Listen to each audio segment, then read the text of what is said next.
DNA report के मुताबिक सचिन महाजन को आयशा महाजन के नाखूनों से हुए स्क्रैचेस मिले वो डॉक्टर सचिन महाजन के नाखूनों से विक्टिम की उंगली। Misteri tentang seorang remaja yang tewas di kamarnya ini akan membongkar semua rahasia di balik keluarga yang penuh dengan kebusukan, kebencian, dan dendam. Kisah yang akan membuat kita kebingungan entah siapa yang tega menghabisi nyawa seorang remaja perempuan. Selamat datang di channel ini, semoga kalian selalu diberi kesehatan dan kebahagiaan. Pada video kali ini, narator Kentang akan menceritakan alur dari film rahasia yang dirilis pada tahun 2015. Langsung saja kita simak alur ceritanya.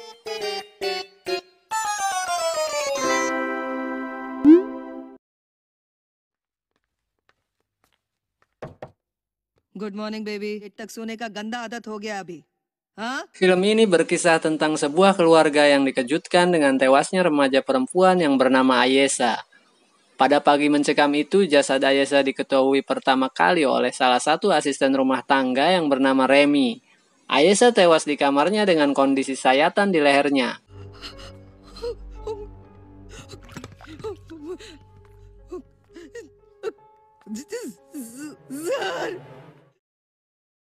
Pada waktu yang sama, ibu dari Ayesha yang bernama Arti baru saja kembali dari kota. Arti kebingungan karena apartemennya telah ramai oleh petugas kepolisian. Arti menanyakan pada suaminya yang bernama Sachin apa yang sebenarnya terjadi. Sachin pun menjawab bahwa Ayesha telah tiada. Mereka sangat terpukul dan syok dengan kematian anak semata wayangnya.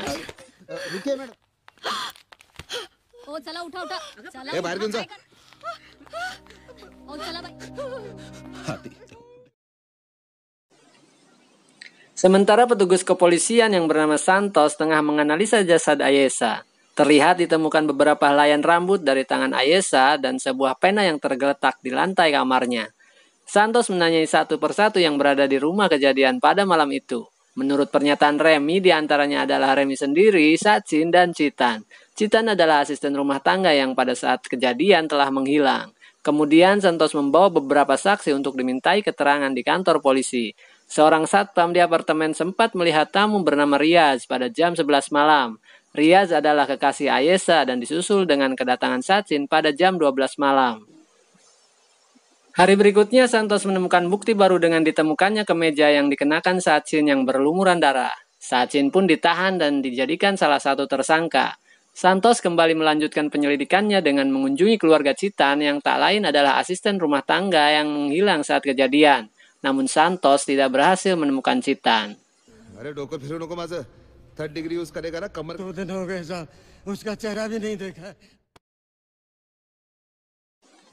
Suatu hari Sachin dan istrinya dikunjungi oleh tetangganya yaitu Hansal dan Brinda. Mereka mengucapkan bela sungkawa pada Sachin dan Aarti. I'm really sorry about what's happened.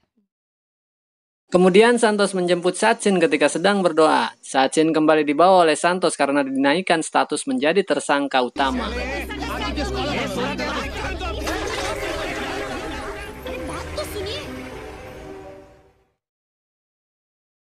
Sachin pun disidang di pengadilan. Pada pernyataan pengacara umum dan saksi yang memberatkan Sachin, Sachin telah membunuh Ayesha karena Ayesha membawa teman laki-lakinya yaitu Riaz.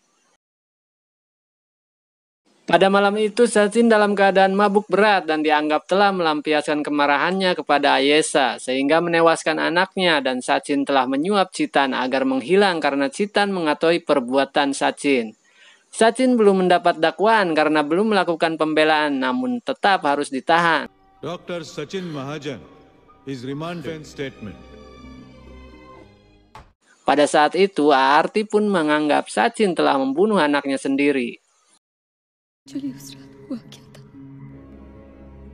Even you don't trust me.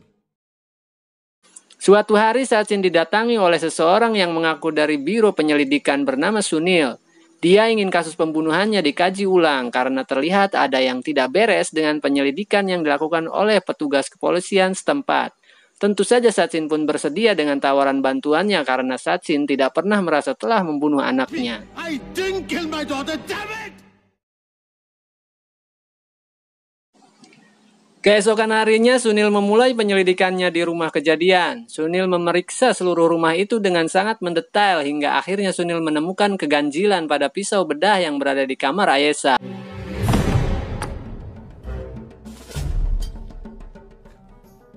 Sir फाड़ा हुआ लगता है ये तो। हाथ से फाड़ा हुआ है।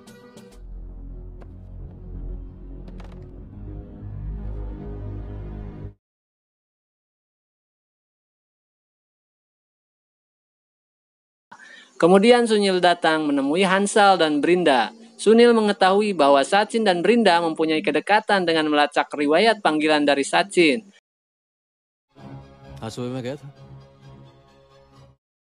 Sunil pun mulai mencecar pertanyaan-pertanyaan mengenai kejadian itu. Dengan dibantu resepsionis hotel, Sunil telah mengetahui sebelum malam kejadian, Hansal dan Sachin berada di sebuah hotel. Hansal sedang memata-matai Sachin yang diketahui akan menemui Brinda di hotel. Sementara Sachin yang sedang menunggu Brinda tidak sengaja memergoki Ayesha sedang bersama Riaz di hotel yang sama. Kemudian terjadi percekcokan antara Sachin dan Riaz. I told you never to...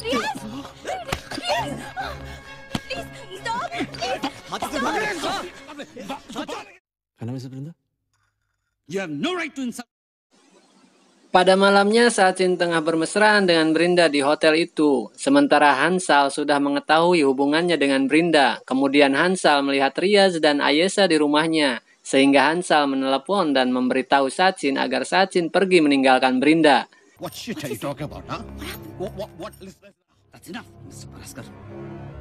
Can I... साबित तो कोर्ट में करेंगे।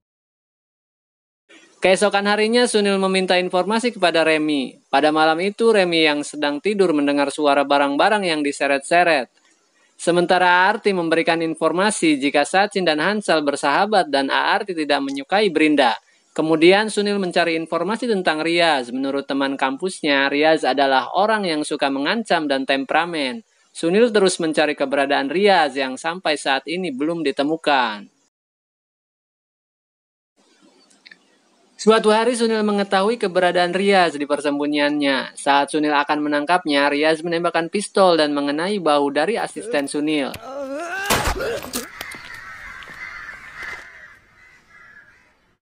Riaz pun berlari hendak meloloskan diri, namun Sunil terus mengejarnya. Saat Sunil menyergap Riaz, Sunil ditembak oleh seseorang yang misterius. Beruntung tembakan itu meleset. Sementara Riaz pun berhasil meloloskan diri.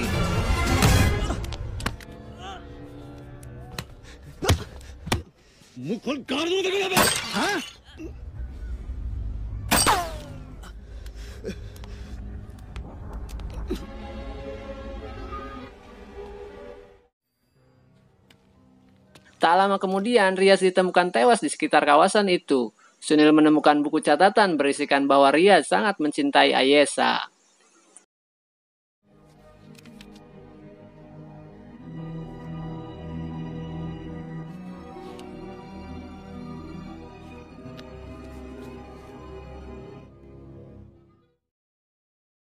Keesokan harinya, Sunil kembali ke rumah kejadian pembunuhan. Sunil memeriksa informasi yang diberikan Remy yang mendengar suara barang-barang diseret. Ternyata benar saja, Sunil menemukan mayat Citan yang disembunyikan di bawah lantai kursi tamu.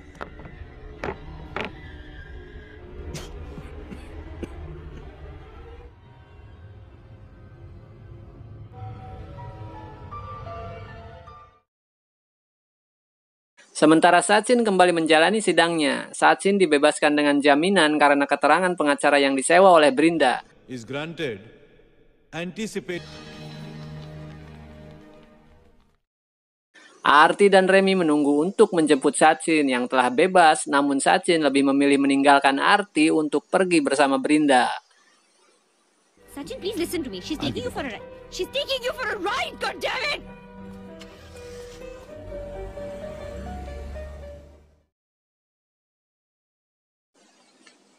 Suatu hari Sunil pergi ke tempat orang tua dari Sachin untuk meminta informasi tentang Remy. Menurut orang tua Sachin, Remy adalah orang yang patut dicurigai. वहाँ क्या हुआ ये हम कुछ इतना बता सकते हैं कि वो औरत रेमी किसी भी हद तक गिर सकती है. Kemudian Sunil menginterogasi Remy. Sunil menanyakan apakah Remy sudah menikah, tapi Remy mengaku jika dia belum pernah menikah. I'm not married. You're joking, sir. Am I joking? Am I bloody joking? Sunil meminta data pemeriksaan medis dari Remy dan ternyata Remy sudah pernah melahirkan anak. Rahasia besar terbongkar sedikit demi sedikit. Karena Remy tidak memberi keterangan pasti, Sunil pergi menemui orang tua dari Remy. Sunil menanyakan siapa suami dari anak yang dilahirkan Remy, namun Sunil kesulitan mendapat jawaban karena orang tua dari Remy sudah tua, renta, dan tak berdaya. Kemudian Sunil melihat foto Remy ketika muda. Sunil berpendapat bahwa foto Remy muda mirip dengan Ayesha. Pada hari yang sama, Sunil mendapat laporan jika Sachin ditemukan bunuh diri di kantornya. Suicide लग रही है मुझे तो.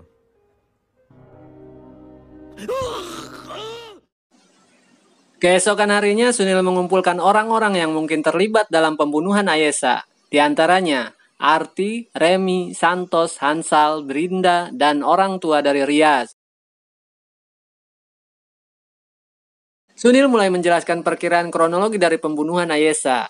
Diawali dengan Sachin yang diberitahu oleh Hansal untuk memergoki Ayesha dengan Riaz sedang berduaan di kamarnya. Terjadi perkelahian antara Sachin dan Riaz sehingga Ayesha terpaksa memukul kepala ayahnya sampai pingsan. Kemudian Ayesha dan Riaz membawa Sachin ke kamarnya. Sementara Remy dan Citan tidak mendengar keributan karena sedang tertidur pulas dan Riaz pun diminta untuk segera pergi oleh Ayesha. Sunil menanyakan pada Hansal menurutnya siapakah yang membunuh Ayesha. Hansal menjawab Remy lah pembunuhnya. Secara mengejutkan, Sunil menjawab salah. Sunil berkata bagaimana mungkin seorang ibu membunuh anaknya sendiri. तो फिर आपके हिसाब से किसने किया ये? गलत. एक माँ अपनी बेटी को कैसे मार सकती है? Sunil pun membongkar rahasia bahwa ternyata Ayesha adalah anak dari hubungan gelap yang dilakukan oleh Sachin dan Remy. Setelah Remy mengandung anaknya, Sachin memberhentikan Remy untuk sementara sampai melahirkan. Dengan segala cara, Sachin membuat Ayesha agar diadopsi oleh Arti karena setelah 3 tahun, Sachin mengetahui jika Arti tidak bisa dikaruniai anak. Okay. Coming back to the story. Lalu setelah Ayesha cukup besar, Sachin kembali memanggil Remy untuk bekerja dengannya. Namun Arti akhirnya mengetahui hubungan mereka. शक तो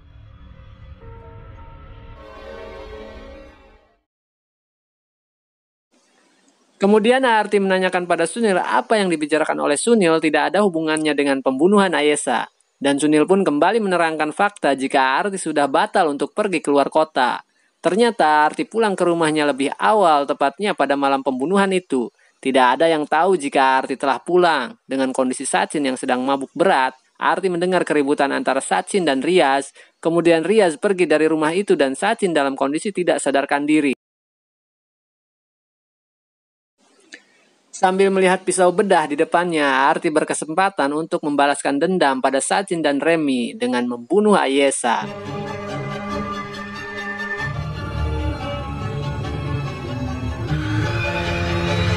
Setelah Arti membunuh Ayesha, Citan melihat Arti keluar dari kamar Ayesha. Arti melakukan kesepakatan dengan Citan, namun Arti langsung membunuh Citan dan menyembunyikannya di bawah lantai.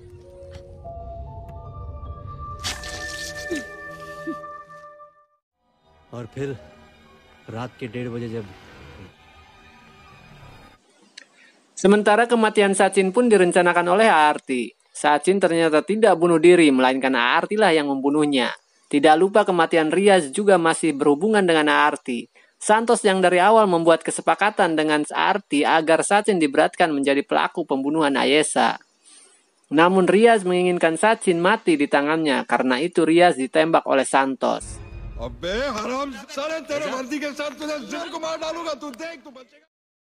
Di akhir film, Sunil memperlihatkan sebuah foto Remy kepada Arti. Foto itu sangat mirip dengan Ayesha yang menguatkan fakta jika semua rahasia besar di keluarga itu telah terbongkar dan mengungkap misteri kematian Ayesha.